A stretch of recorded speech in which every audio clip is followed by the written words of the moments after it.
Halo teman-teman semuanya. Jadi, perkenalkan aku Wilson yang akan membawakan podcast Dhamma Wadana hari ini. Sebelum itu, terimalah salam Buddhis dari saya, Namo Buddhaya. Jadi, yang seperti kita tahu, pada bulan Februari akhir lalu, kita kan sudah mengadakan kegiatan LKMBA ya, atau latihan kepemimpinan manajemen Buddhis aktivis. Jadi, pada kesempatan kali ini kita tuh kedatangan salah satu pengurus dari kegiatan LKMBA. Nah, udah ya, boleh dikenalin dong namanya siapa? Ya, halo semuanya. Perkenalkan nama aku Sandy. Aku menjabat menjadi ketua acara LKMBA 2025. Oke, berarti kita udah kenal ya. Kalian juga kenal kan. Jadi sebelum kita mulai podcast ini, aku punya password nih untuk memulai podcast. Jadi kalau aku bilang podcast Dhamma Wadana, kamu harus bilang keren, luar biasa, dan semangat. Oke, kita mulai ya. Podcast Dhamma Wadana. Keren, luar biasa, dan semangat. Oke, terima kasih. Jadi aku pengen mulai nih dengan pertanyaan yang pertama ya. Kayak boleh nggak sih kayak ceritain apa sih acara KMBA dan rangkaian apa aja yang udah dilakuin? Karena pastinya penonton di rumah juga kepo nih, kayak LKMBA tuh ngapain? Ya, seperti yang kita tahu ya, kalau LKMBA itu acara yang diwajibkan oleh BINUS. Sebenarnya itu LDK ya, cuman kalau di KMBD namanya LKMBA gitu. Jadi mungkin acaranya lebih kayak berisi materi tentang gimana sih cara organisasi itu bekerja di BINUS. Terus kayak ada juga tentang KMBD. Terus ada games-games kecil juga biar pesertanya juga nggak bosan kan. Soalnya pesertanya aktivis yang baru aja mau masuk ke dunia organisasi. Gitu. Oh, jadi kayak sedikit perkenalan ya. Benar-benar. Oke. Jadi buat pertanyaan kedua nih, tema apa sih yang diangkat dalam LKMBA tahun ini? Sama kayak kenapa sih kalian pilih tema tersebut? Oke, kalau tahun ini aku ngangkat tema Lighting the Lantern Through the Garden of Family. Itu tuh jadi kayak acara LKMBA diharapin jadi lentera yang menerangi potensi mereka di kehidupan organisasi selama setahun. Terus jadi kayak di lingkup keluarga. Jadi aku pengen kayak mereka ketemu keluarga kedua di KMBD. Oh, kayak second home lah ya. Second home. Oke. Ini nextnya nih kayak LKMB kan tujuannya tuh untuk melatih kepemimpinan kan. Kayak pastinya kan ada beberapa cara kayak buat ngebuktiin kalau peserta tuh memang berkembang setelah ngikutin LKMBA kan. Dari pihak kalian sebagai panitia itu apa sih yang biasanya jadi tanda kalau peserta itu emang udah berhasil nyerap semua materi yang kalian berikan waktu LKMBA? Oke. Jadi pas LKMBA kemarin tuh kita ada yang namanya bikin BP, blueprint. Jadi blueprint itu kayak dokumen yang harus dibikin pas mereka menjadi ketua event. Nah, kita waktu itu ada per kelompok gitu kan. Terus kita suruh mereka buat BP gitu. Terus mungkin setelah mereka selesai LKMBA, diharapkan mereka bisa jadi kayak kebayang nih kalau misalnya mereka menjadi ketua event kayak gimana, kepemimpinan ya kan. Kayak apa sih yang mereka harus siapin, apa aja yang harus mereka perhatiin, itu ada semua di LKMBA. Oh, ini kan kayak pertanyaan dari aku pribadi ya. Misalkan kalau kamu ngomong gitu, otomatis kalian kayak ngelihat perorangan kan. Itu kan kalau yang ikut kegiatan LKMBA kan nggak sedikit kan, pasti semua aktivis yang ikut. Itu kira-kira kalian mantaunya semuanya itu gimana? Jadi satu kelompok tuh ada yang namanya PSI kelompok. Nah, PSI kelompok ini dari pengurus-pengurus. Oh, dari pengurus. Iya, jadi sebenarnya habis kelompok itu dibentuk gitu ya, aku ada denger nih dari pengurus aku kayak mereka ngomong, ya ini kayaknya ada potensi gitu. Terus kayak yang lain juga kerja kok, mereka antusias gitu-gitu. Oh, dari mulut ke mulut lah ya. Oke. Paham. Next ya. Boleh sih kayak cerita dikit, apa sih yang memotivasi kamu tuh buat terlibat dalam kepanitiaan LKMBA ini?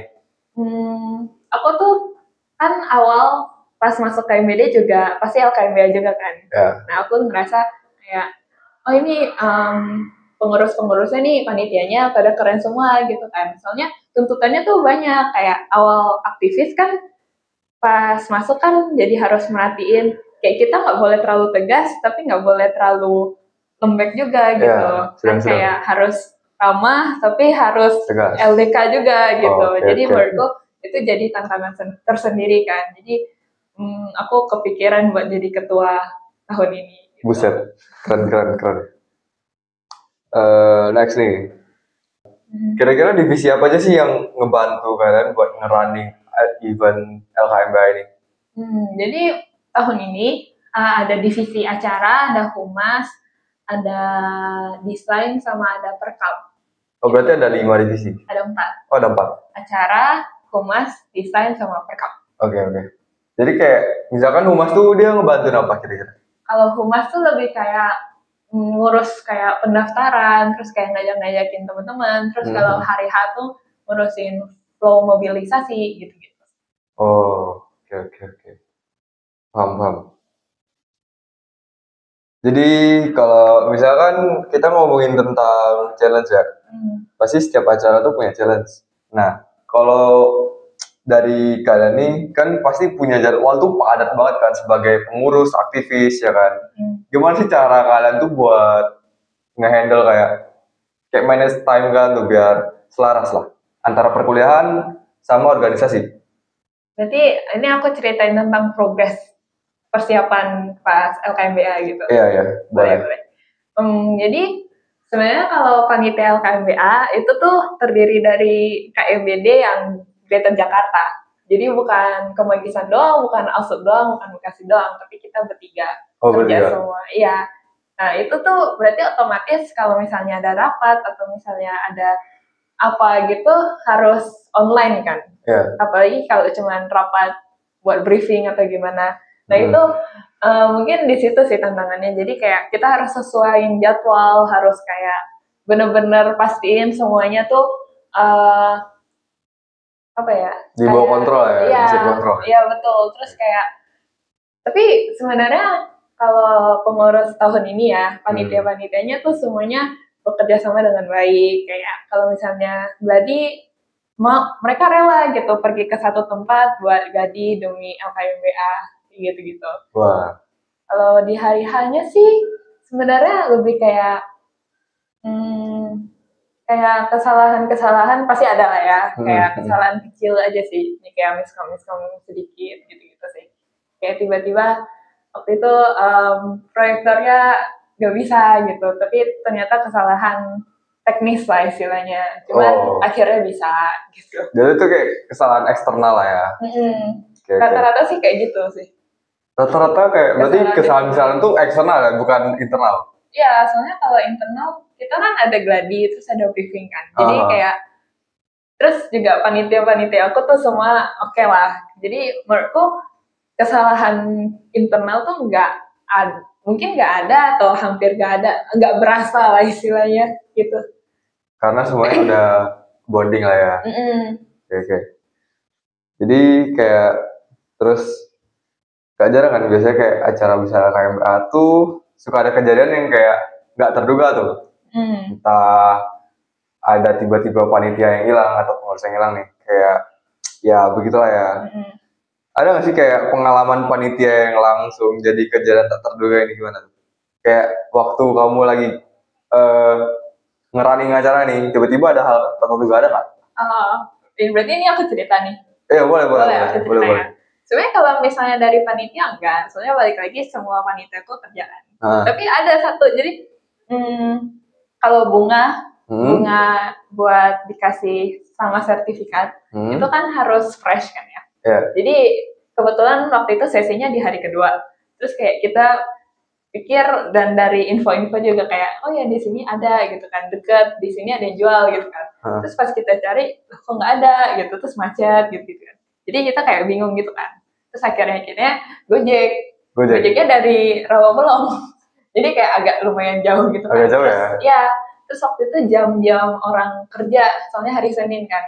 jam 8 atau jam 7 sampai jam 8. Itu kan jam-jam orang macet ya. Iya. Jadi benar-benar sangat mepet gitu. Cuma jadi pengalaman, oh ya berarti harus cari dulu. Harus prepare nih, nggak boleh langsung oke gas ya kan. Oke. Next ya.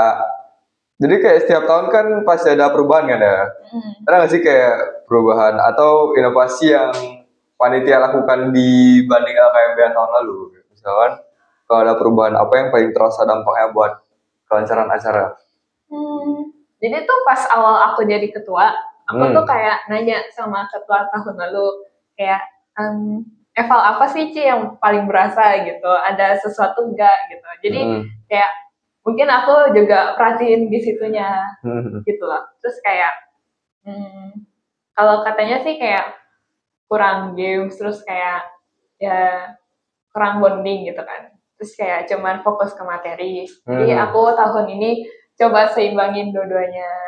Oh, gitu. Antara games, bonding, materi gitu ya. Soalnya kan LKMB kan jadi kayak event pertama yang aktivis bener-bener kumpul semua gitu kan. Terus kayak kan regionnya beda-beda nih. Jadi itu bisa jadi kesempatan buat mereka saling kenal.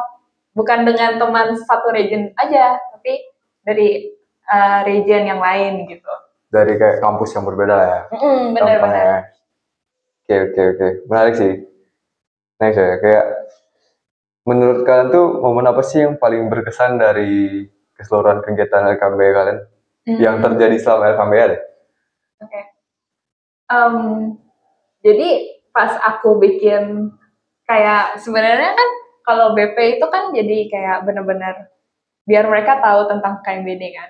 Cuman kan awalnya tuh mereka nggak tahu nih BP ini apa gitu kan. Terus jadi aku kayak mikir ini pada antusias nggak ya kira-kira ngerjainnya. Soalnya kayak tiba-tiba mereka disuruh datang terus disuruh nguli gitu kan. Aku mikir kayak aduh takut mereka kayak seadanya gitu kan. Tapi ternyata enggak loh, kayak aktivis-aktivis kita tuh bener-bener kerjain sampai kayak kan emang ada sesi ngerjain kan kayak 2 jam gitu kan. Terus udah semuanya fokus materi, semua fokus ngikutin acara. Tapi kan di malam hari itu ada free time kan. Terus itu mereka bukannya main tapi mereka ngerjain loh gitu, berpresentasi keesokan harinya. Itu yang benar-benar berkesan sih bagi aku. Jadi kayak wah beneran ternyata nggak sia-sia gitu kita buatin ini. Terus kayak pas materi ada aja yang nanya tentang, jadi mereka nanya kayak ini gimana ya, ini gimana ya Ci gitu. Ini benar-benar antusias di semua sesi acara gitu. Berarti ada kemauan dalam diri sendiri juga ya. Betul. Jadi mereka tuh kayak nggak nganggep kalau LKMBA tuh wah ini dipaksa doang nih gue ikut nih, enggak ya? Iya enggak, jadi benar-benar enjoy kayaknya sih. Harusnya enjoy. Harusnya enjoy ya, ya. Mudah-mudahan enjoy kayak. Ini pertanyaan terakhir ya. Buat yang pengen jadi panitia di acara serupa, pasti kan penasaran kan, kayak gimana sih cara supaya bisa siap sama bisa sukses buat ngelola acara LKMBA ini. Kalau dari kamu sendiri ada nggak sih kayak tips-tips yang bisa kamu kasih ke orang-orang yang kayak baru mau ngurus event LKMBA ini, yang pengen terlibat dalam acara besar kayak ini buat sukses acaranya? Berarti aku ngomongnya secara general aja ya, nggak usah LKMBA aja. Kayak event besar gitu kan. Boleh secara event besar, boleh secara pengurus LKMBA, terserah gimana. Jadi kalau misalnya secara general, teman-teman tuh harus kayak mendengarkan kritik, mendengarkan panitia gitu. Soalnya kan istilahnya kalau misalnya kalian pas jadi ketua, itu kan ngerasa kayak punya tanggung jawab paling besar gitu kan. Terus kayak mikirnya ya semuanya harus aku gitu yang mikir, tapi ternyata enggak loh gitu. Terus kayak panitia tuh ada buat ngebantu kalian gitu loh. Jadi misalnya kalian ada mix sesuatu harus ya mendengarkan gitu. Kalau dari kepanitiaan LKMBA sendiri sih harus siap ya dengan berbagai jenis aktivis gitu. Berbagai jenis, maksudnya gimana nih kayak sifatnya ya, atau gimana tuh? Sifatnya beda-beda. Terus kayak awal-awal pas pendaftaran kan banyak yang nanya nih, kayak nanya ini itu. Itu harus siap, kayak kan wajar juga ya kan mereka juga nggak tahu ini apa gitu kan. Jadi harus siap gitu. Sabar ya kayaknya ya. Gak lucu kan lagi nanya terus lu tiba-tiba apa ini Iya kan nggak betul lucu betul. kan. Jadi kita harus kayak mikirin dari POV mereka juga yang ternyata orang baru gitu kan. Iya benar-benar. Wajar lah ya kan nggak tahu, jadi mesti nanya kan. Terus kayak jenis orang kan berbeda-beda ya. Ada yang diem, ada yang terlalu semangat, ada yang ya udah santai-santai aja gitu. Jadi kita harus adaptasi sama mereka. Gitu. Nih kalau misalkan kamu nih dapat aktivis ya, kan kamu sebagai ketua nih, kamu dapat aktivis kayak misalkan yang terlalu diem, yang apa-apa semua diem, diajak ngobrol pun kayak nggak bisa, kayak ansos banget. Itu kan kamu ngurusnya gimana? Kamu bakal pendekatan mandiri kah, bakal pelan-pelan kah, atau bakal langsung gas sana gas sini kah? Sebenarnya ada juga sih yang kayak gitu. Jadi kayak mungkin ini kita ngomongin hari LKMBA. Ah, boleh. Jadi di satu kelompok tuh ada aja yang diem gitu kan. Tapi kayak aku coba ngomong ke pihak kelompoknya itu tolong diperhatiin gitu. Soalnya mungkin orangnya nggak bisa langsung gitu kan. Tapi ya, habis ngomong gitu aku ada juga ajak ngobrol ke dianya gitu. Gitu. Jadi dari berbagai arah lah ya. Iya, soalnya kan sebenarnya nggak bisa satu orang aja yang merhatiin gitu kan. Iya benar. Apalagi sebenarnya PSC kelompok yang lebih dekat gitu kan. Jadi aku coba ini diajak ngobrol, terus diajak kerja bareng gitu. Terus ujung-ujungnya sih aku lihat akhirnya dia punya teman juga sih di ujung-ujung acara LKMBA. Berarti banyak dampak positif ya? Banyak dampak positif ya? Iya. Mantap. Nih. Harusnya gitu. Boleh nggak sih kayak sebelum kita menutup podcast nih, kamu ada kata-kata terakhir sih kayak yang mau kamu utarain gitu? Oke. Ubur-ubur ikan lele. Aku tunggu ketua LKMBA tahun depan le. Gokil ya, gokil. Semangat ya, siapapun itu. Oke, guys, jadi kayak seru banget kan kita dengerin pertanyaan-pertanyaan terus jawaban-jawaban yang menarik dari ketua panitia LKMBA kan. Nah, banyak banget tuh yang bisa kita pelajarin kayak dari sisi kepemimpinannya, terus sisi buat membangun hubungan sama orang lain. Terus kayak kita juga bisa tahu kalau di dalam acara-acara besar ini pasti ada kendala. Cuman ya di dalam kendala itu kan kita mungkin bakal belajar tuh. Walaupun kita jalan, pasti kita jatuh. Walaupun kita lari, pasti kita jatuh. Cuman antara kamu mau nyerah apa enggak sama kamu mau belajar apa enggak aja. Ini nih, sekali lagi nih terima kasih banyak kepada panitia yang udah mau berbagi cerita ya. Semoga kedepannya LKMBA bisa terus berkembang, bisa terus berinovasi lagi, bisa lebih baik lagi bagi peserta maupun bagi panitia yang bantu buat ngerunningnya ya. Oke, buat kalian yang mau dengerin podcast ini, semoga bisa dapat inspirasi dan insight baru ya tentang LKMBA. Kalau kalian tertarik ingin tahu lebih banyak tentang LKMBA, jangan ragu nih untuk cari tahu lebih lanjut dengan ikut langsung di tahun berikutnya. Mari kita panjatkan salam Buddhis bersama-sama. Namo Buddhaya.